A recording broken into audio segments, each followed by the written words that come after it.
A man opens fire on rush hour traffic. A terrorist organization plots to overthrow the government. A member of law enforcement guns down an innocent woman. An armed bank robber strikes again and again. And a man abducts and kills a 17-year-old girl. As violent crime terrorizes the nation, the FBI must stop these criminals before they strike again.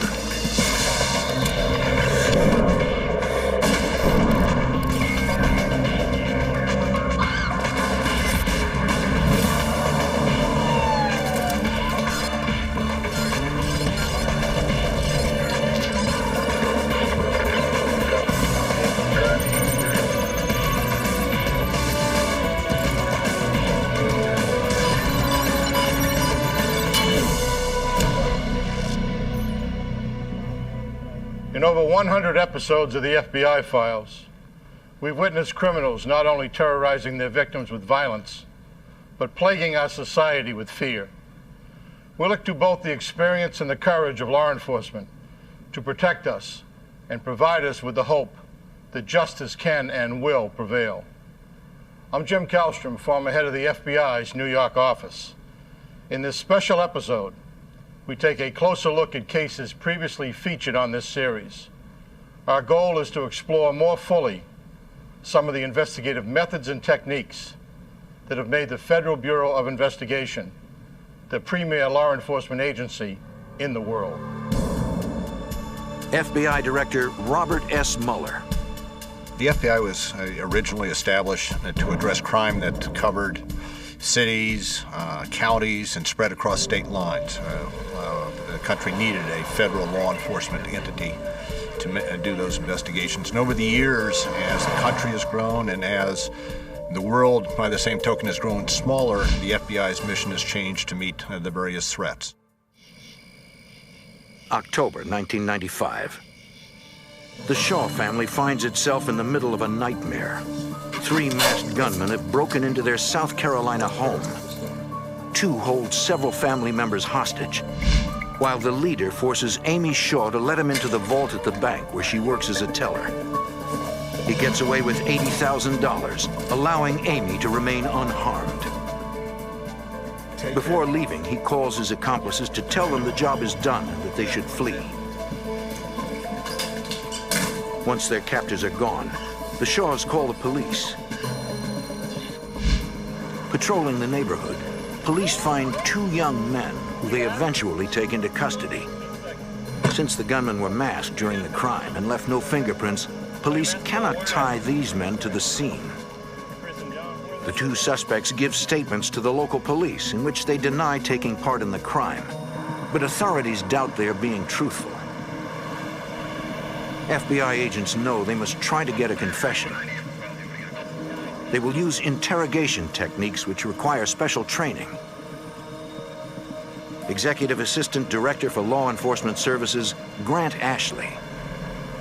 We graduate from a training school knowing a lot, but the real education starts when you get out and start working cases. That's when you learn about people, and you learn to ask questions a certain way, and whether the answer is truthful or not.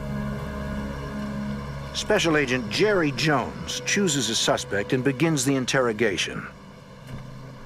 Like most agents, he starts by interviewing the suspect about matters that do not pertain to the case at hand. This helps him to choose an appropriate interrogation strategy. It just becomes instinct.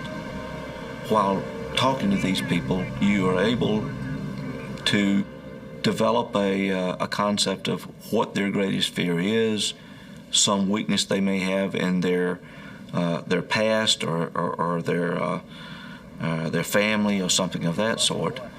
And in this particular case, it was fear of the death penalty. Knowing that the suspect is unaware that the teller Amy Shaw is now safe, Agent Jones sees his opportunity and decides to exploit it. And what I told him was that my main concern was the safety and well-being of the victim teller. I want her back alive.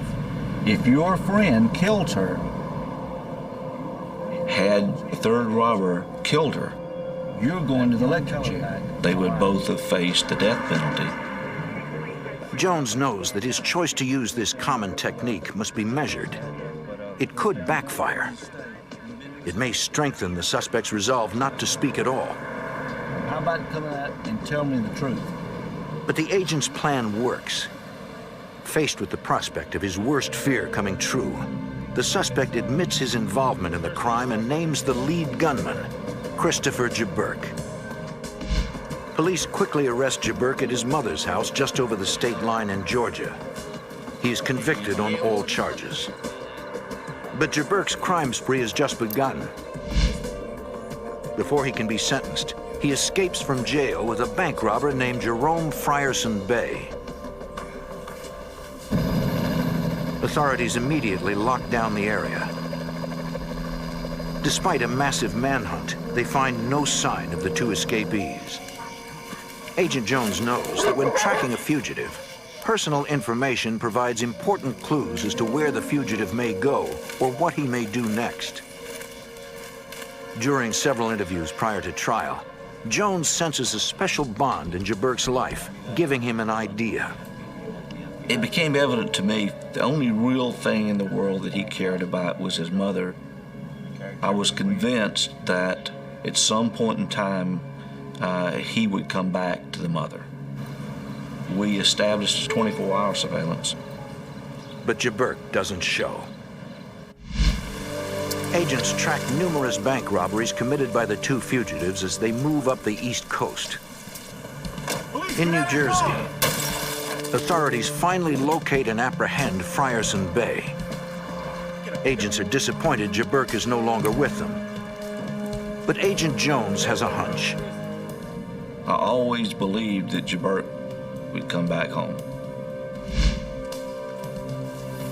The fugitive is located in Atlanta, staying under a false name.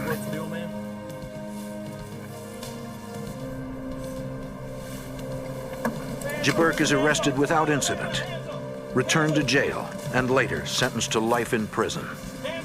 Over the years, you just develop an expertise where you can sense things about a person and his family relationships and things like that. Agent Jones' individual instinct and experience were critical to bringing this case to a close. Sometimes it takes the efforts of an entire team to bring criminals to justice. Seattle, 1992. A gun-wielding man commits a string of daring bank robberies, threatening to kill anyone who gets in his way. Agents named the thief Hollywood for his use of theatrical makeup and disguises in his heists. Over the next 3 years, the gunman robs 12 banks, taking nearly $1 million, and leaving behind few clues. To take down this elusive criminal, the Seattle police and the FBI must join several other law enforcement agencies in a unique investigative environment known as a task force. Executive Assistant Director Grant Ashley. We bring together the resources of our state and local partners with the FBI and some of our federal partners so that we can get the unique skills and abilities of these agencies focused on a particular threat to get the maximum results. But local law enforcement and federal agents do not always see eye to eye. FBI officials named Special Agent Ellen Glasser as the supervisor of the Puget Sound Task Force. We had about a dozen different agencies, all of whom came with different missions, different intentions, and it was very interesting because we have different philosophies of how we do things, we have different policies, so it was very challenging to have everybody work together for the common good. Seattle Police Detective Mike Megan is also a member of the task force. I looked at it myself as being a guest in the FBI's house. You know, there was a lot of respect given to them, but there was hurdles to be broken down, you know, the preformed opinions or judging a book by its cover. We had to put things aside, such as egos and attitudes, and who is going to always take the lead, and who is going to be the point man, and you know, are the officers going to play second fiddle? And we had to come to an understanding. The task force cannot expect to accomplish their mission if they cannot work as a team. We had to work on communications between task force members every day. They were very strong-willed people that were on the task force. And my philosophy has always been that if you put relationships first and work on relationships with people, working together, then the mission will take care of itself. With this philosophy, Glasser brings cohesion to the group. The task force is now working as one. Together, they determine the pattern and frequency of Hollywood's crimes, so they will be prepared to react quickly the next time he strikes. The effort pays off. On November 27, 1996, Hollywood is the prime suspect in an armed bank robbery. Through the combined efforts of the task force, police locate and corner him in a camper.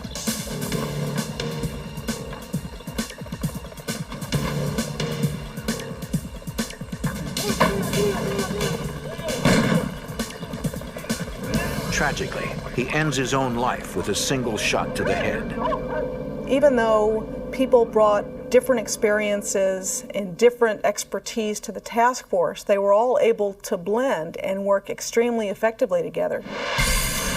FBI field agents often receive the glory for solving cases. But the highly skilled technicians at the FBI crime lab in Quantico, Virginia, deserve much of the credit. They are more than scientists in lab coats. They are creative detectives whose tireless work will often decide whether or not a case is resolved. Dr. Dwight Adams is the assistant director in charge of the lab. I knew I wanted to be a part of the FBI laboratory because it is a world-class facility. And you can look in the eyes of any individual in this building and you will see people who are very dedicated to performing at the very highest levels. And our only interest is in providing the truth, providing the most accurate, reliable, and unassailable results that we can. January 11th, 1982. California Highway Patrol Officer George Gwaltney calls in a possible suicide off Interstate 15 near Barstow. When backup officers arrive, they find 23-year-old Robin Bishop dead from a single gunshot wound to the head. Police cannot find a gun at the scene, but they do find handcuff marks on the young woman's wrists. Clearly, this was no suicide. This was murder. In 1982, California Highway Patrol Officer George Gwaltney reports the discovery of a suicide victim on the side of the road. But since the victim was shot in the back of the head, investigators on the scene conclude that it was murder. The victim's driver's license and registration are visible, as if they had been taken out for some reason. To rule out the possibility that a police officer killed the young woman, the lead investigator orders all area officers to hand in their service weapons for ballistics comparisons. One officer fails to do so, George Gwaltney, who insists his gun has been stolen. Gwaltney becomes a suspect when investigators find the dismantled frame of his police-issued .357 in his truck. Someone has removed the barrel, the one piece that through ballistics testing can forensically tie the gun to the bullet that killed Robin Bishop. Police also find a box of ammunition in Gwaltney's bedroom closet. It is the same brand of bullet that killed Robin. In late 1982, the state of California charges George Gwaltney with murder, but a deadlocked jury results in a mistrial. A second trial in Superior Court also ends in deadlock. Investigators are convinced Gwaltney is guilty, but they can no longer charge him at the state level. They look to federal authorities for help. Special Agent Michael Randolph reviews the case and recognizes that Gwaltney is so cunning, prosecuting him will be difficult, if not impossible. Getting a conviction will take extraordinary tenacity from both the agents in the field and from the specialized examiners at the FBI's crime lab. Executive Assistant Director Grant Ashley. Technology has been a great tool, but What still is the most important aspect for the FBI is the human side. FBI examiner Jim Cadigan from the lab's Firearms and Tool Marks unit tries to find a link between the evidence and the suspect. Normally, he would compare the striations in the murder weapon's barrel to those on the fatal bullet. But the barrel is missing. Cadigan will need to think outside the box to find another way to the truth. He knows that investigators had confiscated vice grips and wrenches when they found the revolver's frame. The question was, could one of these tools have been used to hold the frame while the barrel of the firearm was being removed? Cadigan decides to use a technique known as tool mark analysis. He notices a small impression on the gun frame, then checks each of Gwaltney's tools until he finds a pipe wrench with a broken tooth. And that looked very similar to the mark that was on the frame.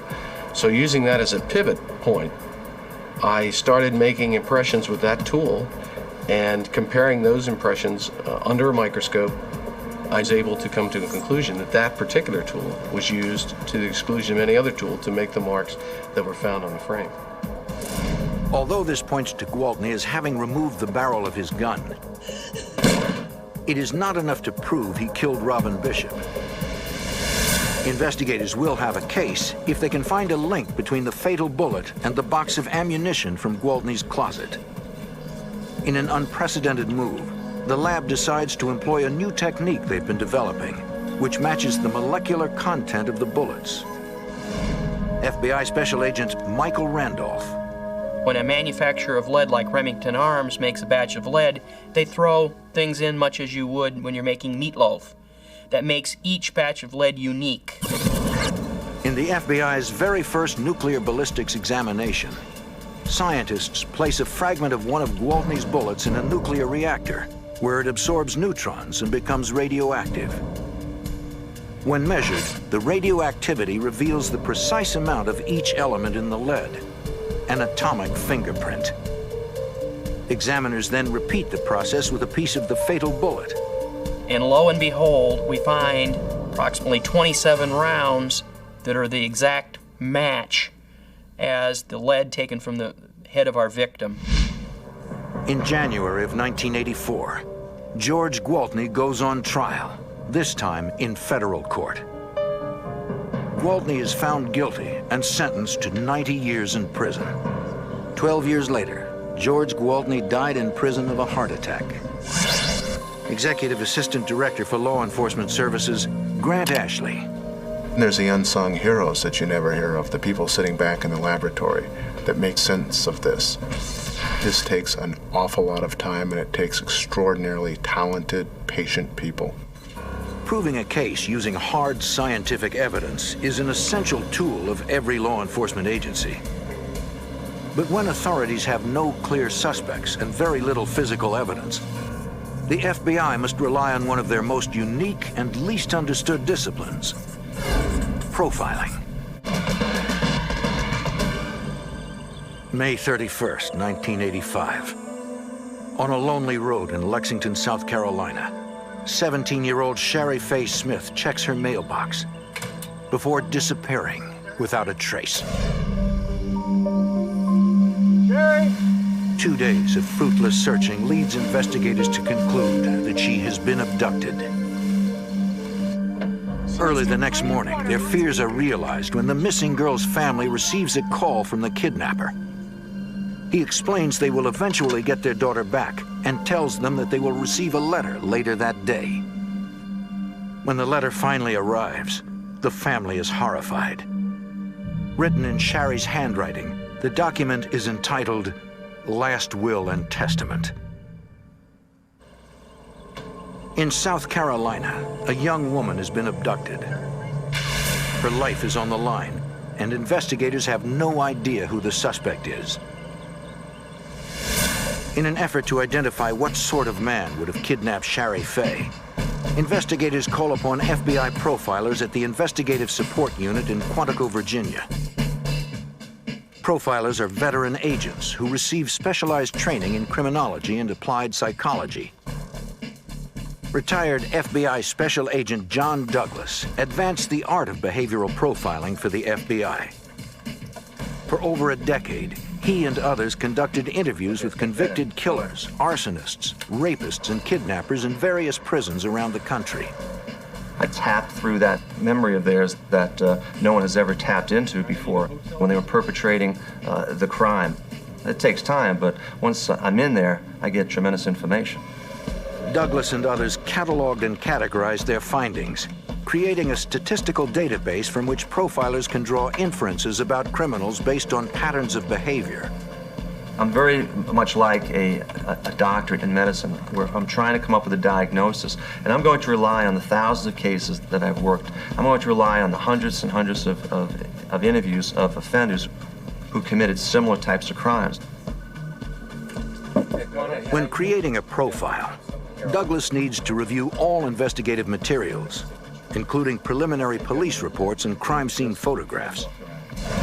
You really need to have all the information relative to the victim. You have to do an analysis, a profile of the victim.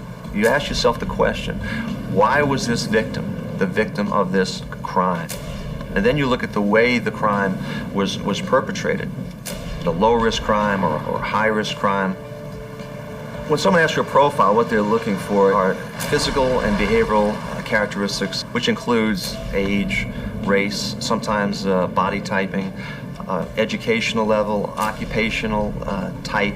Sometimes it may include right down to the type of vehicle the person will be driving, may include the overall behavior of the subject, whether or not he's very, very rigid, obsessive compulsive on one extreme, to being very, very sloppy and careless on the other. And so it can include sometimes as many as 100 characteristics in the overall profile.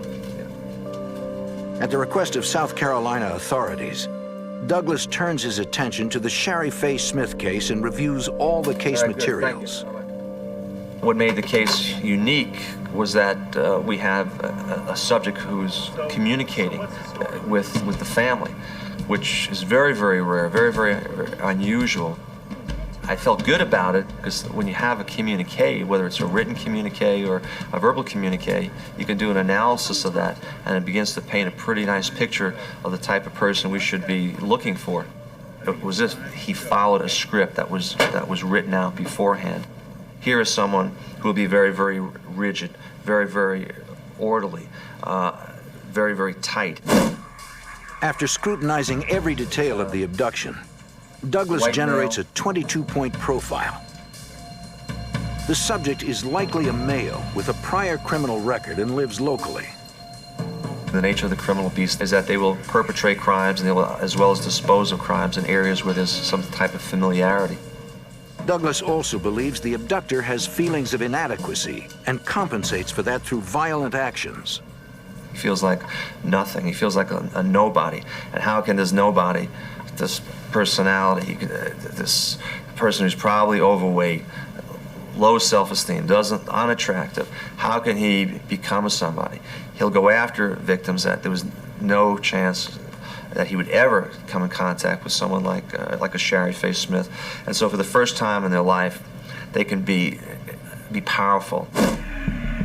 2 days after the kidnapper's last communication, he calls the family with specific directions to where they can find their daughter. Listen carefully. Take Highway 378 west to traffic circle. Turn left at white frame building. Go to backyard. 6 feet beyond, we're waiting. God chose us. Investigators race to the location, hoping to find the young girl alive. When they arrive, their worst fears are confirmed. Shari Faye Smith is dead. The body, having been exposed to the extreme heat and elements for several days, is so decomposed it makes determining the exact cause and time of death impossible. To the profiler, the detailed directions to Shari's body, as well as the condition of the crime scene, provides further insight into the suspect's mind. They told me that he had been out to that crime scene on several different occasions because he was very specific as to the number of miles and tenths of miles and number of feet where she can be found. It also told me that he had some criminal sophistication, because I believe what he did is he waited for her to go into advanced stages of decomposition, which would make it more difficult for law enforcement to determine cause and method of death. On the evening of Sherry's funeral, the killer calls again and asks to speak to her sister, Dawn. Hello? This thing got out of hand, and all I wanted to do was make love to Dawn. I've been watching her for a couple of weeks. To who? In a chilling moment, the killer uses Dawn's name in place of Sherry's. Investigators brace themselves for the possibility that this killer may be turning his murderous obsession towards Dawn.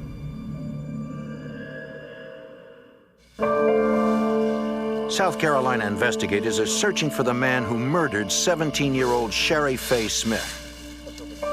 FBI profiler John Douglas assists the investigation by providing a profile of the suspect. After 2 weeks spent underground, the killer resurfaces.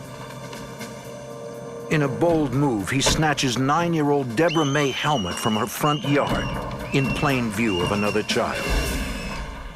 For profiler John Douglas, the killer's shift to a riskier crime is a sign that he is under duress. The crime does not reflect distress at that time. However, what happens when you start putting it together from experience of other cases, i.e. the Ted Bundy case, kills women at the Chi Omega house, and then he goes after a young child. He's totally starting to break down under the stress of being under the scrutiny of law enforcement trying to hunt him down. After kidnapping Sherry Faye Smith, the killer had repeatedly called the family. But this time, he remained silent. Douglas must devise a plan to draw him out. He knows that killers will often follow their crimes in the media. So he decides to organize a memorial service that he knows will be reported in the newspapers. He hopes this will rekindle the killer's fascination with Sherry Faye's sister, Dawn.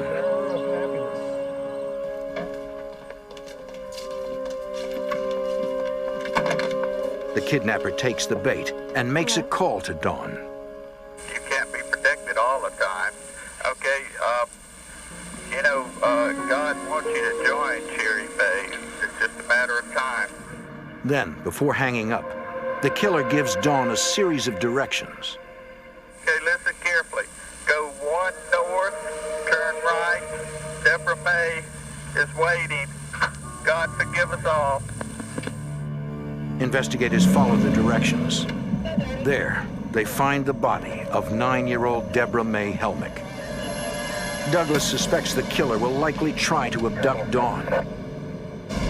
Meanwhile, forensic scientists use a process known as electrostatic detection to read invisible indentations on Sherry Faye's last will and testament. The information leads investigators to a suspect, Larry Gene Bell, a local blue-collar worker. Police interview people who know Bell. In learning about him, investigators find that he matches Douglas's profile exactly. Authorities arrest Bell.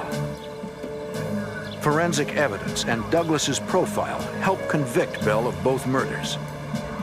He is executed on October 4th, 1996. In this case, Douglas was instrumental in identifying an unknown killer. Profilers can also confirm suspicions about known suspects. In 1983, Alaska state troopers are investigating the state's first serial killer. Dozens of women, mostly exotic dancers and prostitutes, have disappeared. Many are never seen again, but some turn up in shallow graves with .223 caliber shell casings nearby.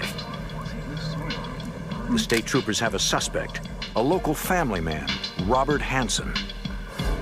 A year earlier, a prostitute had told the local Anchorage police that she had been abducted and tortured by Hansen before she was able to escape.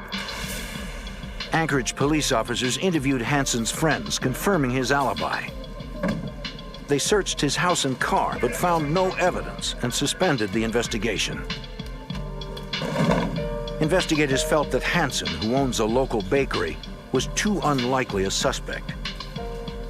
But when the state troopers learn of the prostitute's report, they believe he may be the serial killer they are searching for.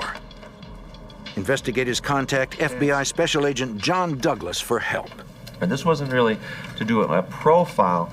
Here they have a suspect, so what you do is you do a personality assessment of this individual and some of the circumstances around him to see whether or not this person has the capability, the capacity, the propensity for violence.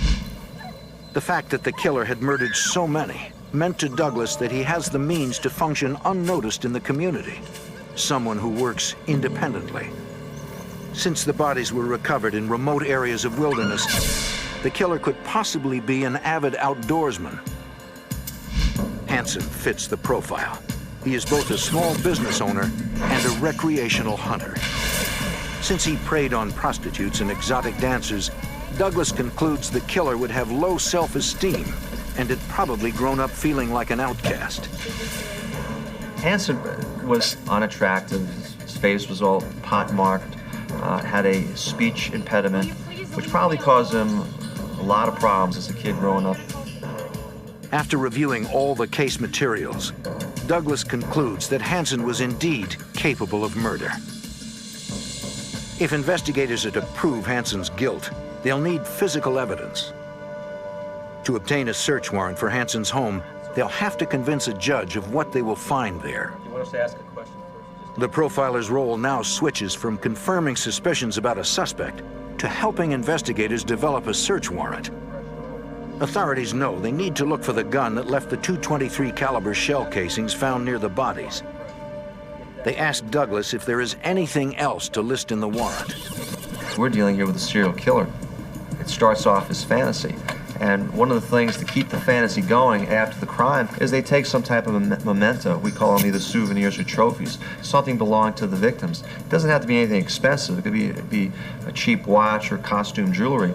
And what they'll do is that they'll keep this. They're not going to keep this out in open view. They're going to secrete this in places within the house, under a crawl space that they have it, or up in the attic under insulation.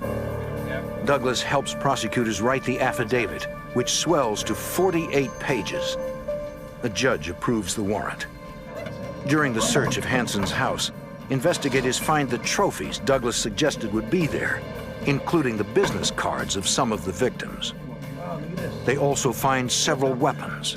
Among them is a .223 Ruger rifle. Ballistics testing proves it is the gun that fired the shells found near several of the crime scenes. Confronted with all the evidence, Hansen finally breaks. He confesses to murdering 4 women and is sentenced to 461 years with no chance of parole. While a profiler provides a psychological picture of a criminal, agents in the field use their instincts, experience, and deductive reasoning to get inside the mind of a suspect to uncover motive. On the morning of January 25th, 1993, a lone gunman opens fire in front of CIA headquarters in Langley, Virginia, killing 2 CIA employees and injuring several others. In 1993, a gunman unleashes his fury with an AK-47 outside CIA headquarters, killing 2 and wounding others in a hail of gunfire. FBI Special Agent Brad Garrett arrives on the scene and attempts to piece together a motive for the attack. The first thing you do when you walk into a crime scene is, what's the obvious? Well, the obvious is this appears to be directed towards the CIA. It might be directed towards the individuals that were shot. But it was clearly somebody wanted to make a public statement during a rush hour traffic. So that sort of gives you a shell at least to start from. In any case you investigate, you always look for a link between the victim and the subject, because if you have a link, it tends to make it a lot easier in solving the case versus strangers who can make crimes against other individuals. But once we started looking at the backgrounds of the individuals that were shot, and we looked at the circumstances as to why they were at that intersection, it didn't appear, at least to me, that there probably was a link between those particular individuals being shot and the person that shot them. So we immediately started looking at who within the CIA, in other words, disgruntled employees, present employees, that may have had a relationship with these people that could have retaliated for whatever reason. But after spending some time doing that, there was really nothing in there that jumped at us either. So where do we go from here? Well, you start looking at the logical things. You have a description of an individual who did this shooting. Brought an assault rifle up to shoulder and started shooting down range. And so you're looking for somebody that appears to have a real issue with the CIA. By cross-referencing the killer's physical description with a database of recent purchases of AK-47s, investigators identify a suspect. He is 28-year-old Mir Amal Kanzi, a Pakistani immigrant. Garrett's initial assessment of motive is confirmed during interviews with people who know Kanzi, including his roommate. They reveal that he was becoming enraged by U.S. foreign policy and was planning something sinister against the CIA, White House, or the Israeli embassy. Unfortunately, Kanzi has fled to either Pakistan or Afghanistan. To bring the fugitive back to the United States for trial, Garrett must utilize what is arguably an agent's most important skill: his ability to anticipate obstacles and to devise ways around them. After 4.5 years of pursuit, Agent Garrett receives information that Kanzi is hiding in a Pakistani hotel. But when they apprehend him, there is a problem. One of the fears I had when we went in the room and looked at him is that he didn't look like his picture. He gained weight, he had a beard, and so I looked at the other 3 agents and I said, you know, I'm not sure if this is the right guy. Agent Garrett must be absolutely positive. Without properly identifying the suspect, he cannot bring him back to the United States. I did not want to leave that room without being convinced in my own mind that the individual that was handcuffed on the bed was, in fact, Mir Amal Kanzi. The only way for Agent Garrett to make a positive ID is through fingerprint analysis, typically the job of highly skilled lab specialists who are thousands of miles away in Washington. Fortunately, Agent Garrett had thought ahead. I went to FBI headquarters to the latent fingerprint section and worked with one of the experienced latent fingerprint examiners who actually took the 10 fingerprints of Mr. Kanzi. Then we actually studied them over several days and learned all the unique characteristics so that I would be able to identify him by fingerprints once we found him. Beautiful world. Now Garrett must put that training to use. He was handcuffed, face down on the bed, and I took a fingerprint ink pad and hit his thumb with the ink. Then I took a white piece of paper and then hit his thumb onto the white piece of paper, so then I hit his thumbprint. I got on the floor of the hotel with a flashlight, a magnifying glass, and his prints. It's a match. Thanks to Agent Garrett's foresight, he can now bring a suspected terrorist back to the United States for prosecution. Mir Amal Kanzi is found guilty of murder, malicious shooting, and using a firearm in the commission of a felony. He is sentenced to death and is executed in 2002. Special Agent Brad Garrett's unique training and experience helped him close this case. But sometimes an agent's greatest asset is his ability to adapt to new situations and think on his feet. Executive Assistant Director Grant Ashley. These are people that want to win. They aren't here just to get a paycheck. 1985. In the hills of Arkansas, an army of extremists plot to overthrow the U.S. government. They spread a doctrine of hate, murder, and genocide, launching death raids on churches and synagogues. Federal agents must dismantle this heavily armed militia without igniting a bloody war. The FBI follows a trail to the compound of the Covenant, the Sword, and the Arm of the Lord, or CSA, a violent group of white supremacists. The compound is heavily fortified, and the men inside are armed with grenades, dozens of automatic weapons, and even a powerful anti-tank rocket. Investigators need to serve arrest and search warrants. But unlike most circumstances where a SWAT team would be utilized, this situation is more delicate. Reports confirm that innocent women and children are inside the compound. With hundreds of lives in the balance, there can be no margin for error. Authorities working the case do not have the expertise or manpower to take on the CSA. And the U.S. Constitution bars the military from aiding in a civil investigation. The FBI decides to send a highly trained tactical group called the Hostage Rescue Team, or HRT, the Bureau's equivalent of the Army's Delta Force. The HRT acts as a counterterrorism unit within the borders of the United States. In 1985, Special Agent Danny Coulson is the commander of the HRT. The HRT basically are assaulters. It's their job to go into a crisis point and neutralize terrorists and rescue hostages. But this was not that type of situation. These people were very well armed, and they were very formidable, and we wanted to avoid a shootout.